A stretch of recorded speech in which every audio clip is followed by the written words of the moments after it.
Coffee पर Kurukshetra show में मेहमानों द्वारा व्यक्त की गई राय और कमेंट्स उनके निजी विचार हैं। मेहमानों की राय को इंडिया टीवी या शो के होस्ट की राय ना मानी जाए।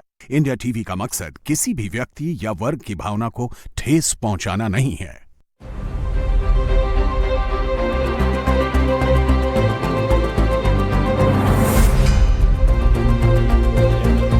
नमस्कार, बहुत बहुत स्वागत आप सभी का आपके प्रोग्राम कॉफी पर कुरुक्षेत्र में। मैं हूं सौरभ शर्मा, आपके साथ बातें खुलकर करते हैं, वो बताते हैं जो कोई और आपको नहीं बताता। प्रदीप सिंह जी आ चुके हैं, सर बहुत स्वागत है आपका। आलोक मेहता जी आगे, सर स्वागत आपका भी। और देवेंद्र पराशर जी हमारे पॉलिटिकल एडिटर, वो भी हमारे साथ हैं। देवेंद्र आपका भी बहुत स्वागत है। तृणमूल मिटेगी समूल, क्या ऐसा होने जा रहा है? ये भविष्यवाणी बहुत सारे लोगों ने, जैसे प्रदीप जी हैं, सब हैं, जिन्होंने ये पहले ये प्रेडिक्ट किया था कि ये टीएमसी हारेगी। ऐसे ये भी प्रेडिक्ट किया था कि टीएमसी टूटेगी, और टूटेगी नहीं बल्कि बिखरेगी, और वो होता हुआ दिखाई दे रहा है। इसके बहुत सारे उदाहरण आपने देखा। बीच में बहुत सारे लोगों ने, पार्टी के सांसदों ने, विधायकों ने पार्टी छोड़ी भी, पार्टी के खिलाफ ममता बनर्जी, अभिषेक बनर्जी के खिलाफ बयान दिए। आज दो विधायकों को आज ही ममता बनर्जी ने पार्टी से निष्कासित कर दिया। अभी 80 तो जीते, उसमें से दो विधायकों ने पार्टी को उनको निकाल दिया कि इन्होंने पार्टी के खिलाफ गतिविधि की। क्या गतिविधि की उन्होंने पार्टी के खिलाफ? कि उन्होंने ये स्पीकर को चिट्ठी लिखी विधानसभा के कि हमारे फर्जी दस्तखत अभिषेक बनर्जी ने लीडर ऑफ अपोजिशन बनाने के लिए एक जो आपको चिट्ठी दी थी वो फ्रॉड, वो फर्जीवाड़ा था। उसकी जांच सीआईडी कर रही है। अभी सीआईडी अभिषेक बनर्जी के घर दोबारा पहुंची है। आज उनको कल शायद पेश होना था, तो उन्होंने कहा कि नहीं, मेरे साथ मारपिटाई हो गई तो मैं अभी नहीं आ सकता हूं, लेकिन सीआईडी फिर उनके घर पहुंच गई है। इसके अलावा ममता बनर्जी ने कल एक बैठक बुलाई थी अपने घर, सर वो खबर बड़ी वायरल है कि 80 विधायकों को बुलाया अभिषेक बनर्जी के साथ मारपीट की घटना के बाद। पहुंचे 19 या 20 विधायक, 60 विधायक गए ही नहीं। ममता बनर्जी के बुलाने पर भी नहीं गए, तो इसका मतलब आप निकाल लीजिए। और अभी अभी ममता बनर्जी ने प्रेस कॉन्फ्रेंस की है, वो भी मैं आपको बता दूं। पहले तो उन्होंने ये आरोप लगाया कि ये मशीनें हैक करके भाजपा ने चुनाव जीता है। फिर उन्होंने कहा मेरी पार्टी को तोड़ने की कोशिश हो रही है, और पुलिस हमारे एमपी एमएलए नेताओं को फोन करके धमका रही है और कह रही है कि तुम पार्टी छोड़ दो। और उन्होंने ये भी कहा था कि अभिषेक बनर्जी को पुलिस वालों और बीजेपी के नेताओं के दबाव में अस्पताल भर्ती करने के लिए भी तैयार नहीं थे। तो ममता जी की पार्टी का इस वक्त क्या हाल है, सर? आप जो बता रहे हैं, आपने हाल बताया अभी, उसी से समझ लीजिए। 2 अस्पताल, पहले अपोलो ले गए थे उनको, फिर वो बेलव्यू अस्पताल ले गए। सारी कोशिश ये थी कि एडमिट कर ले। हाँ, बेलव्यू के लिए भी उन्होंने बोला है। हाँ, ये उनके शब्द थे कि तुम मेरे पैरों में पड़े रहते थे पहले, और तुम्हारी ये हिम्मत कि तुम मुझे मना कर रहे हो। ऑडियो क्लिप वायरल हो रही है कि बड़ी मदद की थी तुम्हारी। हाँ। और तुम्हारी ये हिम्मत, हमारा फिर समय आएगा, और जब केंद्र में सरकार बीजेपी की नहीं रहेगी तब देख लेंगे। तो कुल कोशिश थी कि विक्टिम कार्ड खेलने का मौका मिले। अभिषेक बनर्जी को एडमिट कर दिया जाए, एडमिट करने के बाद आईसीयू में भर्ती कर दिया जाए कि देखिए कितनी गंभीर चोट लगी है, किस तरह से हमला किया। ऐसा कुछ हुआ नहीं। डॉक्टर ने लिख दिया कि, तो अपोलो में तो कह दिया घर जाके आराम करें, ठीक हो जाएंगे। वहाँ भी जो है लिख दिया कि कोई गंभीर चोट नहीं है, एडमिट करने की ज़रूरत नहीं है। तो आप इससे एक दूसरा पर्चा आ गया डॉक्टर का, उसमें लिखा है पेन 40 खाइए। हाँ, एसिडिटी की गोली खाइए। वो इसी तरह से उनको कल्याण बनर्जी को कहा गया कि मल्टीविटामिन खाइए। डॉक्टर ने लिख के दिया। वो तो पत्थर ढूंढा जा रहा है, नहीं लगा क्या था उनके सर पे जो उन्होंने। नहीं, पत्थर को तो छोड़िए, वो तो जगह नहीं बता पा रहे कि कहाँ लगा। लेकिन पट्टी वट्टी बांधी हुई थी, सर, मतलब वो भी ठीक से नहीं बंधी थी। ममता बनर्जी उनको घर पे मिलने असल में क्या है कि उनकी पूरी राजनीति तमाशे से शुरू हुई थी। आपको किस्सा खबर याद होगी, जब जेपी मूवमेंट चल रहा था, जेपी कलकत्ता गए थे, तो उनकी एम्बेसडर कार के बोनट पे खड़े होकर ये कूदी थी ममता बनर्जी। पूरे देश में वो फोटो छपी थी। उस समय यूथ कांग्रेस में थी। वहीं से जो है ममता बनर्जी कौन है, पश्चिम बंगाल में कोई यूथ कांग्रेस के नेता हैं, ये सबको पता चला। तब से उनकी पूरी राजनीति देखिए तो तमाशे पर ही चलती रही है। चाहे जब अपोजिशन में रहकर संघर्ष किया, हालांकि उन्होंने बड़ा जीवट का संघर्ष किया, जान पर बनाई थी, जिस तरह का हमला हुआ था सीपीएम के लोगों द्वारा, लेकिन फ्रैक्चर हो गया था उसका। हाँ, तो पार्लियामेंट में जो है व्हील चेयर पर बैठकर आई थी। लेकिन तमाशा उनकी राजनीति का मुख्य अंग, अभिन्न अंग रहा है। और वो पिछले चुनाव में आपको याद होगा कि हाथ टूट गया, पैर टूट गया, उसकी सिंपैथी ली। इस बार जो है उनका वो कोई तमाशा चल नहीं पाया। पहले उन्होंने कहा कि भाषा खत्म कर देंगे, फिर कहा खान पान खत्म, मछली खाना बंद हो जाएगा, पर इस तरह की तमाम कोशिशें की, लेकिन कोई मुद्दा उनका चला नहीं, क्योंकि लोग सुनने को तैयार नहीं थे। सुनने को तैयार नहीं से ज़्यादा लोग अब बोलने के लिए तैयार थे, और वो आपको कोलकाता क्या पूरे पश्चिम बंगाल की सड़कों पर, गलियों में, गाँव में, सब जगह दिखाई दे रहा है। अभिषेक बनर्जी के साथ जो हुआ, आपको लगता है उसमें बीजेपी वाले थे, वो प्रायोजित था या आम लोग थे?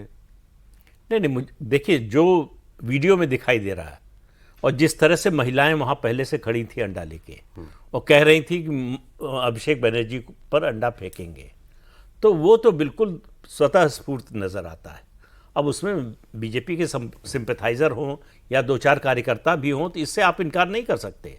लेकिन जो तथ्य निकल कर आ रहा है, उन्होंने काकोली घोष ने जो कहा है कि उस इलाके में 36 वार्ड हैं, 35 पर टीएमसी का कब्जा है।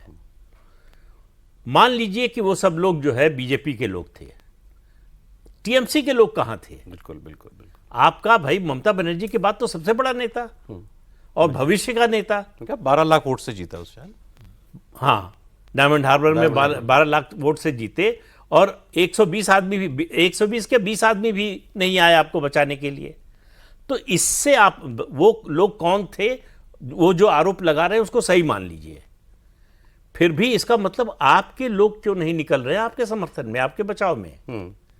ये कम से कम ये बात तो टीएमसी के लोगों को, ममता बनर्जी, अभिषेक बनर्जी को सोचना चाहिए कि हमारे समर्थक क्यों नहीं हमारा साथ ये दे तो रहे? आज जिस एक विधायक को निकाला है पार्टी से, संदीपन साहा, उन्होंने ये बात कही पूछी है कि डायमंड हार्बर मॉडल लागू है वहां, तो जहां आप गए थे अभिषेक बनर्जी, कहाँ है आपके साथी लोग, कहाँ गए थे?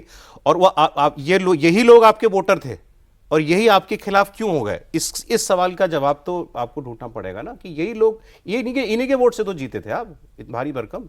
अधीर रंजन चौधरी ने भी ये बात कही कि वहां गया, आपके नेता कार्यकर्ता कहाँ थे? और उनके जाने से पहले टीएमसी के उनके कार्यकर्ताओं ने मना किया इनको कि यहाँ मत आइए, अच्छा, ये भी यहाँ स्थिति ठीक नहीं है और बिल्कुल आपको यहाँ नहीं आना चाहिए। तो उसके बावजूद ये गए हैं। और दूसरी चीज़ ये कि जिन लोगों को गिरफ्तार किया गया, उनमें से तीन तो ऐसे हैं जो कि टीएमसी के नेता के कार्यकर्ता हैं।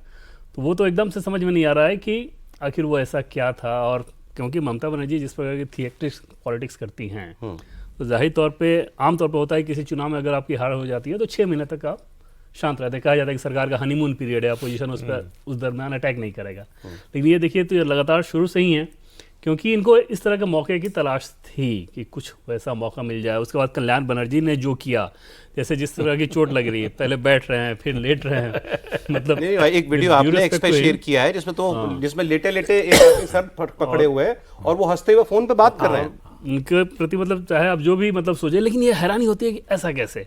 हॉस्पिटल में आप जा रहे हो, डॉक्टर कह रहा है कि नहीं आपको कोई दिक्कत नहीं, जैसा कि पैन 40 के बारे में आपने बात की, फिर भी ये दबाव बनाना कि नहीं एडमिट करो, नो साइलेंस जोन है हॉस्पिटल का, वहां पर आप लड़ाई कर रही हैं। इसमें मेरा लेकिन एक सवाल है। मान लीजिए कि ठीक है, ड्रामा कर रही है ममता बनर्जी, अभिषेक बनर्जी को कोई चोट नहीं लगी, एक एक्स चीफ मिनिस्टर भी वहां खड़ी है अगर हॉस्पिटल के अंदर और वो कह रही है कि इसको एडमिट करो, नॉर्मली कोई भी कर लेगा ना, कर ही लेना चाहिए। क्यों कर लेगा? अगर डॉक्टर को नहीं लगता है कि आपको कुछ ऐसा, आप आइडियल सिचुएशन की बात करें, मैं कह रहा हूं कि हम सामान्य सिचुएशन की बात कर रहे हैं। मैं कह रहा हूं अगर एक एक्स चीफ मिनिस्टर दबाव डाल रही है कि इसको भर्ती करो, मैं कह रही हूं नॉर्मली कोई भी अस्पताल कर लेगा, ये मैं कह रहा हूं, इतना तो मानेंगे ना आप। लेकिन फिर भी नहीं किया किसी ने भर्ती, तो क्या कुछ था इसके पीछे? नहीं, निश्चित तौर पर उनको भी ये समझ में आ रहा होगा कि अगर हमने एडमिट किया तो उसके बाद इसको ये किस रूप में पेश करेंगे, और बाद में अगर हमसे पूछा जाए कि भाई एडमिट करने की वजह क्या थी, तो ये तो आधार किसी डॉक्टर का नहीं हो सकता ना कि इनकी इच्छा थी इसलिए हमने उस काम को कर दिया। और एक चीज़ और देखिए कि जैसे शुभेंदु सरकार में ये जो कुछ भी हो रहा है, जैसे अभिषेक बनर्जी ने जो किया, कल्याण बनर्जी ने जो किया, इसको लेकर बाहर में अगर आप ये सोचिए कि बीजेपी की सरकार वहाँ पर जो है उसमें कोई मरम्मत करने जा रही है, कोई ढिलाई करने जा रही है, आज भी मैंने चेक किया, उसमें कोई कोताही नहीं की जाएगी। सीआईडी की टीम फिर पहुंची, बाकायदा ये बताया गया कि 2021 के बाद जिस प्रकार की जो चीज़ें की गई है सबका हिसाब होगा। ये टर्म था कि सबका हिसाब होगा, बस कानून के दायरे में होगा। लेकिन कानूनी कार्रवाई इस लिहाज से ना की जाए कि आप इसको पॉलिटिकल थिएट्रिक्स के आधार पर हमारे खिलाफ माहौल बना दें। उसके पीछे उनका तर्क ये था कि बंगाल से बाहर के लोगों को हो सकता है वो बात समझ में ना आए, लेकिन बंगाल की जनता तो जानती है ना कि इन लोगों ने क्या क्या किया है, तो वो उनको और खुशी होगी इस तरह की कार्रवाई एक चीज मैंने सर और बहुत से लोगों के बयान सुने वहां पर जहां पर इनके साथ ये मारपीट हुई है, अंडे मारे गए इनको, वहाँ बहुत सारी महिलाओं को मैंने सुना वो ये भी शिकायत कर रही थी, नाराजगी उनकी ये थी कि ये जिस घर के लड़के की मृत्यु हुई थी उसके घर में गए थे ये मातम पुरसी करने के लिए, वो बेसिकली टीएमसी से अलाइंड और गुंडा टाइप एलिमेंट था। देखिए तो वो कहता था कि वो कह रहे थे कि हम तो इससे परेशान थे और आप इसी के घर में जो है वो आ रहे हैं। यही जो मौका जब मिलता है, जिस तरह के अपराधी, आप देखिए बिल्कुल अपराधी की तरह से पूरी भूमिका है ना, माफिया जैसे राज करता है। अच्छा, जैसा आपने कहा ना कि उस इलाके से कोई मदद करने क्यों नहीं आए, पार्टी कोई चीज़ थोड़ी थी, एक अपराधी है, पहले भी हम लोग यहाँ चर्चा कर चुके हैं कि अपराधी आपने किसी को ठेका दिया, उसके जितने मजदूर है वो आपके अपराधी काम में जो उससे काम कराना कराएंगे उस तरह से। इसलिए संगठन नाम की चीज़ तो है ही नहीं, ममता बनर्जी वन सिंगल और अभिषेक बनर्जी, और इसलिए कोई सिंपैथी लोगों में न होकर अंदर से जो हिम्मत महिलाओं में भी, जो इसके अलावा उन छेड़खानी होना, किसके साथ क्या हुआ होगा, जो सोच समझ करके जो समाज में जो होता है, तो एक जैसे अंदर से आप किसी को बिल्कुल जैसे कहते हैं ना कि हीटर अंदर रखा हुआ है और एकदम उबल जाए, कुकर जिसको कहते हैं सीटी बजती ना, एक तरह से ये कुकर फट रहा है अंदर से। जो महिलाओं के जो घर में खाना बनाती हैं उनका अंदर से जो गुस्सा है, सबसे बड़ी बात अब इसमें दिखाई देती। जहाँ तक ड्रामे की बात है, ममता बनर्जी तो सत्ता में रहकर रेल मंत्री थी, संसद में प्रदीप शायद देखा ही होगा कि वो वहाँ से फेंक दिया, कोई विरोध हो रहा है तो पढ़ जाए वही खुद ही फेंक देंगे, मतलब विरोधी पक्ष में नहीं, सत्ता में रेल मंत्री रहते हुए पढ़ रही है और कुछ किया तो इसलिए उनमें जो है लाए गए थी वो दास मुंशी को विकल्प के रूप में। दास मुंशी भी थे, और वैसे बंगाल की राजनीति में तो ये सही है कि कांग्रेस हो या लेफ्ट पार्टीज हो, बम फेंक करके राजनीति करने वालों में से थे। और ऐसी स्थिति में ये इनको जिस तरह से सामने आई है, तो पहले इनका जैसे चाहे वो जेपी के समय में हो या बाद में भी, धीरे धीरे ये करके कि भाई ये वहाँ पर वही मुकाबला करेगी, फिर अपनी पार्टी अब तो बना ली है तो वही हो गई, वरना है तो वही कांग्रेस के लोग ही थे जो तृणमूल में गए, लेकिन अब वो सिर्फ सिंगल विंडो वाला मामला है। इस दृष्टि से मुझे लगता है कि ये जो हुआ ना बिखराव, वैसे भी पहले वहाँ जितनी कांग्रेस बनी है, तो कांग्रेस जब प्रणब मुखर्जी से आए, पार्टियां तो वहाँ टूटती रही हैं, कम्युनिस्ट पार्टियां भी कितनी टूटी है। पर सर ये भी बंगाल स्पेसिफिक फिनोमिना है, बाकी हर जगह इलेक्शन होते हैं, हार जीत होती है, इस तरीके से लोग यूं एक पल में नहीं बदल जाते। जैसे 15 साल का जुल्म होगा तो भाई जो अभी तक बिल्कुल बेचारा डर के मारे बैठा था, देखिए नहीं मैं तो इनके लोगों की बात कर रहा हूँ, हाँ। मैं इनके लोगों की बात कर रहा हूँ, हाँ। ये जो 80 में से 60 विधायक ममता बनर्जी के जैसे लीडर के बुलाने पे नहीं जा रहे, ये जो बदले हैं 15-20 दिन हुए हैं अभी तो, और ऐसे आप बदले कि मतलब बेगाने ही हो गए, जीते तो तृणमूल की टिकट पे हो। सबसे बड़ी वजह यह है कि रिलेशनशिप जो थी वो ट्रांजैक्शनल थी, कि आप हमको क्या देंगे उसके बदले में हम आपको क्या सर्विस प्रोवाइड करेंगे। वो टूट गया, आप कुछ देने की स्थिति में नहीं है तो आप कौन। वही मामला है कि भाई जब तक आप इस स्थिति में दो चीज़ों से लोग जो है, जो ट्रांजैक्शनल रिलेशनशिप होती है कि आप लाभ पहुंचा सकते हैं या नुकसान कर सकते हैं। अगर दोनों की स्थिति में नहीं है आप, तो आप किसी काम के नहीं। सर एक मुझे तो लग रहा है डर है इनको, ये डर है कि अभिषेक बनर्जी वगैरह सौगत रॉय के साथ भी हुआ था, जहां निकल रहे हैं लोग चोर चोर चोर चोर बोल रहे हैं, वो डर है कि हमें अब पार्टी के साथ दिखेंगे तो ये प्रॉब्लम हो। नहीं, उससे ज्यादा डर है कि हमने क्या किया है। अरे भाई लोकल तो आदमी जानता है ना कि आपने क्या किया 15 साल।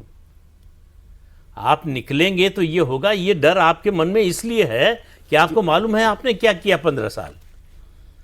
तो ऐसा तो भाई हम आप नहीं जानते कि उन्होंने क्या किया, लेकिन जिस इलाके के वो हैं, जिस चुनाव क्षेत्र के हैं, वहाँ के लोग तो जानते हैं, कॉर्पोरेटर हैं, विधायक हैं, वहाँ के लोग तो जानते हैं आपने उनके साथ क्या व्यवहार किया, किस तरह का जो है उनके साथ सलूक किया। तो इसलिए वहाँ लोगों के मन में कोई कन्फ्यूजन नहीं है, और लोग सबसे बड़ी बात यह है कि अब चुप रहने को तैयार नहीं है, तो मुखर होकर अपनी बात कहने, विरोध करने के लिए तैयार हैं। आप आज इन्होंने ये भी कहा ममता बनर्जी ने कि मेरी पार्टी ने किसी से पैसा नहीं लिया, जो उनके ऊपर उगाही का आरोप है कि मेरी पार्टी ने किसी से पैसा नहीं लिया, लेकिन कुछ लोग होंगे जिन्होंने स्थिति का फायदा उठाया होगा, और अब वो लोग चले गए, मेरे लिए अच्छा है। मतलब जिन्होंने छोड़ा केवल वही पैसे ले रहे थे। पूरे देश में टोल बूथ बने हुए थे। आपका नेता जो है लाउड स्पीकर लेके घूम घूम के कह रहा है जिससे पैसा लिया था हमने, जिन लोगों से आके ले जाएं वापस। तो वीडियो है। हाँ, वीडियो है। तो ये इसका मतलब अगर आपको मालूम नहीं था तो आप किस तरह का शासन चला रही थी कि आपकी पार्टी के लोग क्या कर रहे हैं, अगर आपको ये मालूम नहीं था तो आप पर ये टिप्पणी है, और मालूम था फिर भी कुछ नहीं किया तो मतलब आप शामिल थी, आपको हिस्सा मिल रहा था। देखिए साथ में न जाने वाले पर देखिए जो लोग नहीं जा रहे हैं, एक खतरा ध्यान रखिए। पहले लेफ्ट पार्टी से लोग इनके पास आए थे, अभी इसमें मैं तो ये बात, इंदिरा गांधी के समय में अंबिका सोनी जैसे ऐसे कई नेताओं के नाम मैंने आप लिस्ट निकाल लीजिएगा, बड़े बड़े जो क्लोजेस्ट थे यूथ कांग्रेस का, जो संजय गांधी के सब अध्यक्ष वो थी, ऐसे लोग इंदिरा गांधी को छोड़ गए थे। ममता बनर्जी तो इंदिरा गांधी से जैसी नेता नहीं है। 77 के बाद, 77 के बाद मैं बता रहा हूँ, मैं इसलिए नाम लेके बता रहा हूँ कि बाद में सत्ता में आई तो फिर आके फिर बहुत प्रमुख हो गई। मतलब वही ये सिमिलैरिटी बनती है क्योंकि उस वक्त भी लोगों में नाराजगी थी। यही मैं आपको कह रहा हूँ कि इसलिए मैं तुलना की, कुछ नाम कई इवन करण सिंह जैसे लोग भी चले गए थे, आप छोड़िए, मैंने यही नहीं ममता, कितने ही लोग मैं देखा, चरण सिंह यदि हैं तो उनके वहाँ जाके सोनी भी चली गई थी। मैं तो भाई उस समय से संजय गांधी, डीके बरुआ, इंदिरा इज इंडिया, सिद्धार्थ शंकर रे खिलाफ हो गए, चुनाव लड़े खिलाफ अध्यक्ष का। जिसने इमरजेंसी लगवाई सौरभ जी, इसलिए ममता से तुलना दी आप, उसलिए मैं कह रहा हूँ जरूरी है कि सिद्धार्थ शंकर रे ने सजेस्ट किया था इमरजेंसी लगाइए, और वही इनके खिलाफ हो गए थे जैसे सत्ता से हटे। तो मतलब बंगाल में Karan Singh was family planning minister. हाँ, सेंट्रल में हेल्थ एंड फैमिली प्लानिंग, मैं करण सिंह जी का बड़ा इज्जत करता हूँ आज भी, ये नहीं कह रहा हूँ कि उसमें नीचे लोगों ने किया हो, कोई सेंटर का मंत्री थोड़ी नसबंदी करा रहा होगा, बट उस समय इंदिरा गांधी का साथ छोड़ दिया जो नेहरू से परिवार से जुड़े। तो आप कह रहे हैं कि बंगाल में उस पैमाने की नाराजगी है टीएमसी के खिलाफ? वही, उससे ज्यादा, उससे भी ज्यादा, उससे ज्यादा। देखिए आप केवल देखिए 21 से 26 के बीच में क्या हुआ, उससे पहले का सब कुछ भूल जाइए। आप आरजी कर से शुरू कीजिए, संदेश खाली में जो हुआ, उसके अलावा चुनाव का नतीजा आने के तुरंत बाद जो हुआ, जो हजारों लोग भागकर असम में शरण लेने गए, आप देखिए ममता बनर्जी या उनकी पार्टी का कोई नेता तो बोलता कि नहीं ये ठीक नहीं हो रहा है, या हमारी मर्जी से नहीं हो रहा है, जो लोग कर रहे हैं ये हमारी पार्टी के दुश्मन है, हमारी पार्टी को बदनाम कर रहे हैं। ऐसा कोई बयान नहीं आया। क्या बयान आया ममता बनर्जी का? जब हत्याएं हो गई, बलात्कार हो गया, छोटो मोटो मामला, तो मुख्यमंत्री अगर ये बोल रहा है तो आप उन लोगों को और बढ़ावा दे रही हैं। आप देखिए सर, आज भी मैं कह रहा हूं हार हो गई ममता जी की, उसके बाद भी एटीट्यूड क्या है ये आपको दिखाता है। ये इसको आप अहंकार कहिए, कुछ भी कहिए। आज उन्होंने आरजी का इंसिडेंट का जिक्र किया, और प्रदीप जी लगातार कह रहे हैं चुनाव इलेक्शन से पहले से कि आरजी का एक बहुत बड़ा इशू है इस चुनाव का, और वो अब लोग बोलते सुनाई देते हैं। वो कह रही है आरजी कर हुआ था, मैं झाड़ग्राम में थी और मैंने डॉक्टरों को फोन किया, इन्होंने अपनी डिमांड बताई, मैंने इनकी सारी डिमांड मान ली। वो इसीलिए उनको ताना दे रही हैं कि आज तो मेरे भतीजे को भर्ती नहीं कर रहे हो, मैंने तो ये किया तुम्हारे लिए। फिर वो ये कह रही हैं, देखिए वो ये कह रही हैं, इतनी बड़ी लीडर हैं कि अभी बेहाला में एक रेप हुआ, कोई प्रदर्शन क्यों नहीं कर रहा है? अरे आपको करना चाहिए ना, कौन करेगा प्रदर्शन? अगर अभी आज कोई घटना हुई है, ये तुम्हारी जिम्मेदारी है कि तुम सड़क पर निकलो, तुम्हारे लोग डर रहे हैं निकलने में। और एक उसकी फिर वो नीट पर भी बोली, नीट पर कह रही हैं कि मैं तो ये स्टूडेंट से कह रही हूं तुम लोग प्रदर्शन क्यों नहीं कर रहे हो? भाई जिसको करना है वो खुद करेगा, आप ऑर्गेनाइज करिए। आपका ये है कि लोग सड़क पे क्यों नहीं उतर रहे? वो उन्होंने कहा कि ये छात्र प्रदर्शन क्यों नहीं कर रहे हैं भाई। और बीजेपी के जो लोग बीजेपी के साथ संपर्क में थे सौरभ, टीएमसी के जो लोग मतलब इंसाइडर्स जो थे, तो इलेक्शन से पहले वो बता रहे थे, बीजेपी के टॉप लीडरशिप तक उन लोगों ने ये बात पहुंचाई कि डर के बीजेपी के साथ नहीं आ रहे थे, लेकिन वहाँ पर सिस्टम में थे वो, तो लगातार रिपोर्ट करते थे। तो उन्होंने ये कहा कि Mamata Banerjee close door meeting में ये कह रही हैं कि 4 मई को अगर हम लोगों की जीत हो जाएगी तो खून की नदियाँ बहेंगी। ममता बनर्जी ने, ममता बनर्जी, वो टीएमसी के उन नेताओं का दावा कि क्लोज डोर मीटिंग में बहुत डर के इस बात को बीजेपी नेताओं को रिपोर्ट कर रहे थे कि इस तरह की इतने गुस्से में हैं और इस तरह के हैं, तो हम लोग बहुत ज्यादा मिड इलेक्शन के दरमियान। दूसरा, सार्वजनिक मंच से बीजेपी नेताओं कार्यकर्ताओं को जो धमकी देते रही थी, तो उससे आप समझ सकते हैं कि अगर पब्लिकली अगर इतना कह रही है तो क्लोज डोर मीटिंग में क्या हो रहा है। अभिषेक बनर्जी का नहीं था कि एक क्रेमेटोरियम बनाने की मांग रही है, खड़े होके बोल जिंदा नहीं जाओगे वहां से निकल के। होम मिनिस्टर को, गृह मंत्री को आप धमकी दे रहे हैं। और दूसरा, हरी बोल वहां सीधे कहा जाता है शमशान यात्रा के लिए, तो 2021 के बाद उन्होंने कहा था कि हरी बोल होगा, मतलब नतीजों के बाद दो, उस समय शायद मई के नतीजे थे। तो इस तरह की अगर वायलेंट चीजें आप सार्वजनिक तौर पे प्रदर्शित कर रहे हो तो अंदर क्या दो बयान आपको और बताता हूँ। एक फिर से इनके विधायक जो आज छोड़े संदीपन साहब, उन्होंने कहा कि भाई लोगों में नाराजगी है, इस बात को मानना पड़ेगा और माहौल शांत होने का इंतजार करना चाहिए और थोड़े दिन शांत बैठो, घर बैठो। ये मैं अपनी पार्टी को सलाह दे रहा हूँ, थोड़े दिन घर बाहर मत निकलो, 6 महीना तक कम से कम। दिलीप घोष जो मंत्री बने हैं, इन्होंने बहुत साफ साफ बात कही। इन्होंने कहा, इसको आप कैसे लेते हैं, उन्होंने कहा कि ये अभिषेक बनर्जी के साथ अगर जो हुआ मारपीट, आप कह रहे हैं बीजेपी ने कराई, तो बीजेपी को करानी होती तो 15 दिन हम वेट नहीं करते। अब कोई ना कोई मौका रूल में हमको मिल ही जाता, तो हमने इसमें हमारा रोल नहीं है। और उन्होंने भी ये कहा कि जब तुम इतने साल कभी तुम सड़क पे पैदल नहीं निकले, तो आज हीरो बनने क्यों निकल रहे हो? अभी घर बैठो। ये तो खुद हमला बीजेपी वाले खुद ही सलाह कर- दे रहे हैं इनको कि तुम अभी घर में बैठो, बाहर मत निकलो। हमला खुद भी कराने के जो ड्रामे हैं वो इन सबके कल्चर में मतलब पुराना रहा है।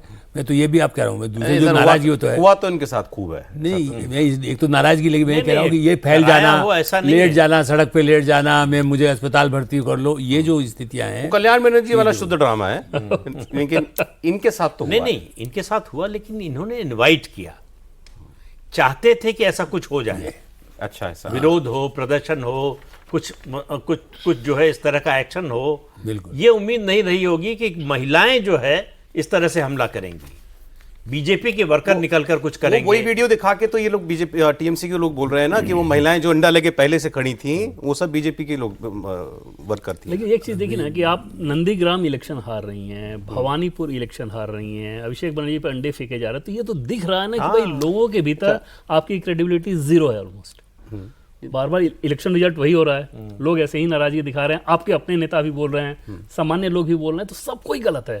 ठीक है, मैं एक बार मैंने आपसे पूछा था, जब इनका बीजेपी के सांसद सौमित्र खान का एक स्टेटमेंट आया था कि इनके 29 में से 20 सांसद और 80 विधायकों में से 50 ये बीजेपी में आना चाहते हैं, और आपने भी कहा था कि ये बात ठीक है, और अब वो 60 लोग ममता जी की मीटिंग में भी नहीं पहुंच रहे हैं।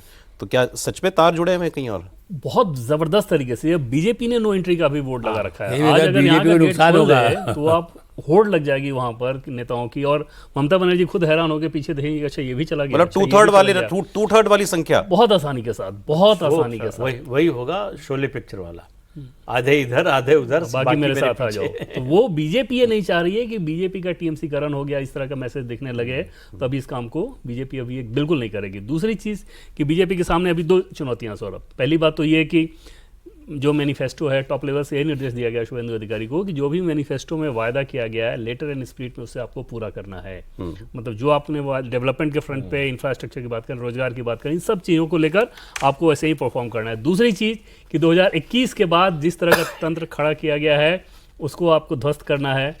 तीसरी चीज़ की घुसपैठियों को लेकर जीरो कंप्रोमाइज, डिलीट डिपोर्ट वाली जो लाइन है उसको फॉलो करना है। और अगले लोकसभा चुनाव के लिहाज से सौरभ टास्क ये दिया गया है कि 40 सीट पे आप फोकस करें बीजेपी को जीतने के लिहाज से, और डीलिमिटेशन अगर हो गया तो नंबर 40 के बाद वो ये ले आए अभी असली खबर पे। यहाँ असली खबर यहाँ है जो अभी ये बोले हैं टारगेट यही डीलिमिटेशन। होगा। आज सर बड़े सुबह से सरगर्मी है इस बात की कि बीजेपी फिर डीलिमिटेशन बिल की तैयारी कर रही है। बिल्कुल। अभी महिला आरक्षण लिए का बिल जो- सिंपल मेजॉरिटी हाँ, चाहिए। अब जो अभी महिला आरक्षण नहीं पास करवा पाई थी पार्लियामेंट में बीजेपी, तो उसका कांग्रेस ने और ऑपोजिशन ने क्या किया था कि महिला आरक्षण का मुद्दा नहीं है, मुद्दा डिलिमिटेशन है। ये पूरे देश में कॉन्स्टिट्यूएंसीज, विधानसभा और राज्यसभा और लोकसभा के कॉन्स्टिट्यूएंसीज को अपने हिसाब से, डेमोग्राफी के हिसाब से रीराइट करना चाहते हैं। तो अब बीजेपी खुले में आकर डिलिमिटेशन बिल लाना चाहती है क्या? क्या बिल्कुल, मतलब उससे बातचीत तो चली रही है, और आप देखें तो कंपोजिशन बहुत कुछ ऐसे भी चेंज हो चुका है। हालांकि उसके लिए सिंपल मेजोरिटी चाहिए, लेकिन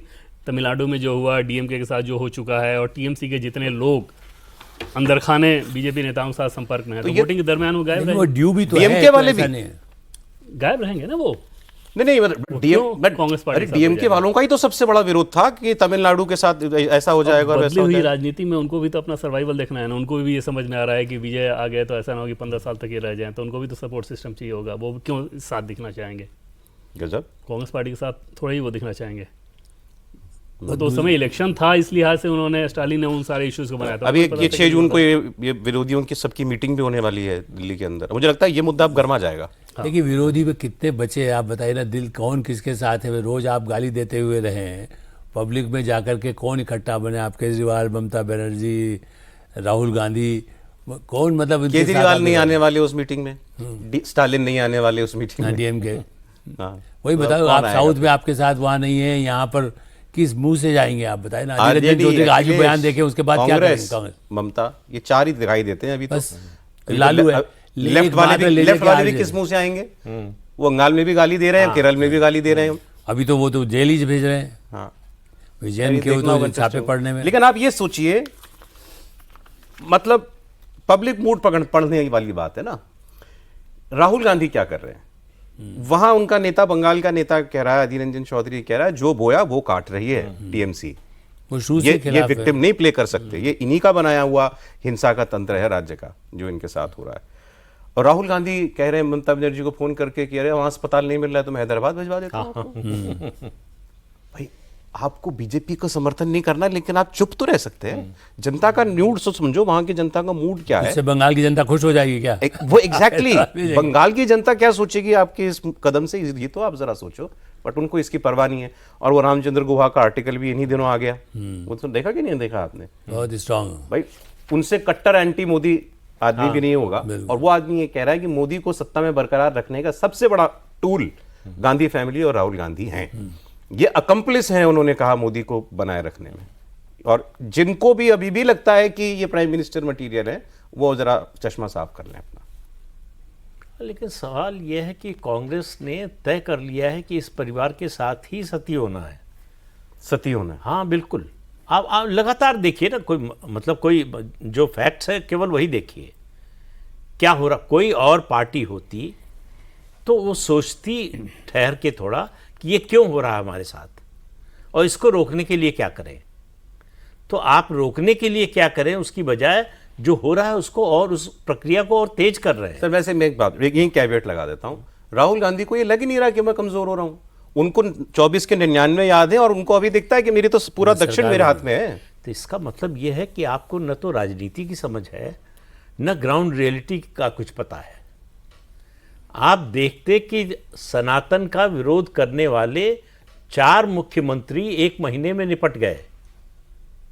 3 चुनाव में गए और 1 पार्टी के अंदर के झगड़े के कारण गया। तो मूड क्या है देश में? ये तो कोई भी पॉलिटिकल पार्टी हो उसका लीडर ये तो कम से कम देखना चाहिए। आप न माने कि आपसे कोई गलती हुई, आपको कोई नुकसान हुआ, लेकिन आप ये तो देखिए कि नेहरू के बाद पहले प्रधानमंत्री हैं नरेंद्र मोदी, जो लगातार तीसरी बार प्रधानमंत्री बने हैं। तो आखिर कोई तो कारण होगा। तो सवाल यह है कि आप तीसरी बार में अगर 99 पे पहुंच गए तो मतलब वही है कि आप फेल हो रहे थे, उसके बाद जो है तीसरे अटेम्प्ट में पास होने के करीब पहुंच गए तो खुशी मना रहे हैं, मना लीजिए। अगर यही आपने अपनी एक्सपेक्टेशन का लेवल अगर इतना गिरा लिया है तो फिर तो आपको मुबारक हो। जिस हाल में हैं उससे आप निकलने वाले नहीं हैं। जो कर रहे हैं आप, ये अगर आप लोगों का मूड समझने को तैयार नहीं है, जनता चाहती क्या है ये समझने को तैयार नहीं है, ये देखने महसूस करने को तैयार नहीं है। आप देख रहे हैं कि 15 साल के बाद ममता बनर्जी का क्या हाल हो रहा है, डीएमके का क्या हाल हुआ है। तो आप इससे समझिए कि जो है देश की राजनीति बदल रही है। मैं तो कहूंगा इसमें सबसे प्रैक्टिकल आदमी कोई रहा है, जितने लोग ये चुनाव हारे उनमें, वो स्टालिन रहे। बड़ा गरिमापूर्ण, विजय के लिए भी कुछ नहीं बोला उल्टा सीधा, बल्कि ये भी कहा कि इनको 6 महीने देखने तो इनको मौका दे लो, 2-6 महीने का। बल्कि लोग तो कह रहे हैं कि जो और छोटे दल थे वो डीएमके से परमिशन लेकर ही गए इनको वो अभी अलायंस में है डीएमके के। हाँ, तो ये उनका कॉन्डक्ट जो है वो ठीक है। अब वो खबर दे रहे हैं देवेंद्र जी की, अब वो पीछे से दिल जैसे नहीं मिल आप रहा है, जो लेकिन कह हाथ रहे मिल हैं गए। राहुल का आप जो कह रहे हैं ना कि विकल्प आप बताइए, कांग्रेस में कौन नेता, क्या चिदम्बरम को एक्सेप्ट करेंगे, कोई दिग्विजय सिंह को एक्सेप्ट करेंगे? आप जो कहते हैं पार्टी में कोई दूसरे लोग क्यों नहीं करते हैं? कौन ऐसा स्थिति में जो कांग्रेस को कोई चलाने नहीं, के मैं तो नहीं मानता कि गांधी फैमिली के अलावा कोई भी इस वक्त इसीलिए राहुल उसका फायदा उठा रहे हैं। लीडरशिप की बात नहीं है कि कोई और लीडर बन जाए, लेकिन ये रास्ते पर चलें ये तो कोशिश कर सकते ये हैं। लाइन मुझे बहुत अच्छी लगी, मैंने कौन दिन में भी कही सिखाएगा थी। ये उनको? सर जो रामचंद्र गुहा ने लिखा है राहुल गांधी के लिए, why not he is the person जो टक्कर दे मोदी को। उन्होंने कहा कि because Congress remains a family firm headed by a man who lacks discipline, gravitas and curriculum vitae, कि इनमें ठहराव, गंभीरता भी नहीं है, इनमें डिसिप्लिन भी नहीं है, एक मुद्दे पर ज्यादा देर तक कायम नहीं रहते और फिर छुट्टी मनाने चले जाते हैं, और करिकुलम वीटे भी नहीं है। बिल्कुल। मुझे याद आ गए वो राम जेठमलानी वाली बात, उन्होंने आपकी अदालत में रजत जी के सामने कहा था कि ये उनके शब्द हैं, प्लीज मेरे पे ना चिपकाए जाएं कि मैं तो इनको अपने ऑफिस में क्लर्क भी ना रखूं। रामचंद्र गुहा भी ये कह रहे हैं कि आज तक इन्होंने नौकरी कोई काम किया है तो बताएं, अगर कभी कोई जॉब किया हो वो बताएं। उन्होंने कहा कि 20-22 साल में, जब से ये चुनावी राजनीति में आए हैं, केवल एक भारत जोड़ो यात्रा का पीरियड आप छोड़ दें तो कोई ऐसा मौका नहीं है जब उन्होंने कुछ डीप काम किया हो। काम नहीं किया। दूसरा कोई नौकरी, राजीव गांधी एयरलाइंस में काम नौकरी की थी ना, तो आप कहीं वैसे भी कहीं कारपोरेट में काम किया होता, अरुण नेहरू कारपोरेट से काम करके आए। इनका तो खाली पैसे कैसे अपने आप आ जाएं, और सत्ता ही, मेरे तो पैदा ही हुआ हूँ प्रधानमंत्री बनने के लिए। प्रॉब्लम राहुल गांधी का सबसे बड़ा यही है। अलावा भाई, एक सार्वजनिक जीवन में भाषा की गरिमा होती है। आप कभी आपका धैर्य छूट जाए, कभी आप ज्यादा गुस्से में आ जाएं, कुछ बोल दें, लेकिन आपका तो ये स्थायी भाव है, डिफॉल्ट सेटिंग है आपकी, सबको गाली देना, और जो सबसे बड़ा है उसको सबसे ज्यादा गाली देना, और आपको लगता है कि इससे लोग खुश हो जाते हैं। अब वो कौन लोग हैं मुझे नहीं मालूम। खुश और नाराज होते ना, वोट तो कटता जाता है। सबसे बड़ा एडवांटेज यही है कि वोट कटता जाता है, जितना वो मोदी को गाली देते हैं। लेकिन उनके जो लोग हैं वो खुश होते हैं, लेकिन उससे आपका फायदा नहीं होना है। आपको फायदा उस वोटर से होना है जो कि फ्लोटिंग वोटर्स हो। फ्लोटिंग वोटर्स को जोड़ने के वो लिए चले जा रहे हैं। ये भी किसी ने लिखा है कि भाई आपका वोटर तो ठीक है, आप जब बोलते हो तो खूब चार्ज अप हो जाता है, वो जो थोड़ा सा बाउंड्री पे बैठा आदमी है वो और छिटक के दूर चला जाता है। जब जब ये सोचेगा कि नरेंद्र मोदी सरकार के किसी बात को उसको लेकर लगेगा कि हाँ थोड़ी निराशा हो रही है, उसके बाद राहुल गांधी कुछ ऐसा कर देते हैं। समय बहुत कम रह गया, मैं एक खबर का और आपके सामने जो है वो कर लें हम खुलासा, क्या है मतलब वो ठीक है कि नहीं खबर, कि आज ये भी चल रहा है कहीं कि यूपी का चुनाव प्रीपोन किया जा सकता है क्योंकि वो टकरा रहा है ये सेंसस वगैरह को लगी चर्चाएं वहाँ यूपी में चल रही हैं। यहाँ पर दिल्ली में मैंने टॉप लेवल पे जिक्र किया तो चुनाव आयोग से जुड़े हुए सोर्स का मुझे ये कहना था कि अभी तक डेट को लेकर दूर दूर तक कोई चर्चा भी नहीं हुई है। तो ये एकदम से काइट फ्लाइंग है कि वहाँ को लेकर इस बात को कोई शिकवा किसी ने छोड़ दिया, इस पर विचार ही नहीं हुआ कि इलेक्शन का डेट कब होगा। तो सातों राज्यों में नहीं, वो उसमें पंजाब, मणिपुर, 4-5 राज्यों की बात, वो जो समय है ना वो साइकिल में जितने चुनाव होने हैं वो सारे प्रीपोन। लेकिन वो जो समय है, अब जैसे मान लीजिए कि दिसंबर में अगर इलेक्शन कराना हो तो आप समझिए कि उत्तराखंड में जैसे ठंडे जगह पे जहाँ पे इतने सारे बर्फ रहते हैं, कैसे आप कराओगे? सर क्या लगता है आपको? नहीं, वो तो है, कुछ सीटें हैं जिनको जो बाद में जून में करा लेते हैं, दिसंबर में पहले भी हो चुका है, ऐसा नहीं है। उत्तर प्रदेश में जो है 89 में तो नवंबर दिसंबर में ही चुनाव हुआ था विधानसभा का। लेकिन तो अभी हाल के दिनों में मैंने ऐसा नहीं देखा कि 2 फेज में इलेक्शन, मतलब इस फेज तरह के करा ले कि एक फेज में इलेक्शन कराना है तो कुछ सीटों को छोड़ दे, लाहौल स्पीति और इस तरह की 2-3 सीटें हैं हिमाचल प्रदेश की जहां जून में कई बार हुआ। ये कह रहे हैं कि लेकिन कहीं से इनको ऐसी कोई वो नहीं मिली, कोई खबर है, ये इसकी बात हम नहीं कह रहे हैं, लेकिन ऐसा पहले हुआ है, ऐसा होने जा रहा है, ऐसा ये चर्चा तो सुन रहे हैं ना आप भी? हाँ, चर्चा सुन रहे हैं, निश्चित रूप से चर्चा सुन रहे हैं, लेकिन इस तरह की चर्चाएं हर चुनाव से पहले होती हैं कि मिड टर्म हो जाएगा, पहले चुनाव हो जाएगा। इसके स्टाइल जो है मोदी जी की स्टाइल, जहां तक हम वो थोड़ा बहुत समझते हैं, मोदी शाह की स्टाइल हमेशा कोई हड़बड़ी वाली नहीं है। अटल बिहारी वाजपेयी जल्दी चाहे थे ना, एक दिन भी सत्ता का कम नहीं करना है, क्योंकि इसके पीछे एक लॉजिक दिया जा रहा है, इसलिए चर्चा। और ये बात हम इसलिए कर रहे हैं कि अगर ऐसा हो गया तो चुनाव तो फिर 4 महीने दूर है, और कितना बचा फिर? नहीं, वो डेट में एडजस्टमेंट करना कोई ऐसी बड़ी समस्या नहीं है। अभी तो आपने बताई दिया कि आदित्यनाथ जी जैसे भाषण दे रहे हैं, ऐसा लग रहा है कि वो पहले महक रहे हैं। वो तो मैं आज छू नहीं पाया क्योंकि इसमें ही अभी इतना था, और वो उसके लिए तो 2 प्रोग्राम अलग बनेंगे सर। योगी आदित्यनाथ ने आज जो बोला है वो। देवेंद्र जी से आप, मेरी और देवेंद्र जी की से एक मुलाकात और आपकी और हो जाएगी भारत की खबर में, उसमें बात कर लेंगे हम उसकी। सर बहुत शुक्रिया, समय इतना ही था। बहुत धन्यवाद प्रदीप जी, आलोक जी बहुत शुक्रिया आपका, देवेंद्र बहुत शुक्रिया आपका।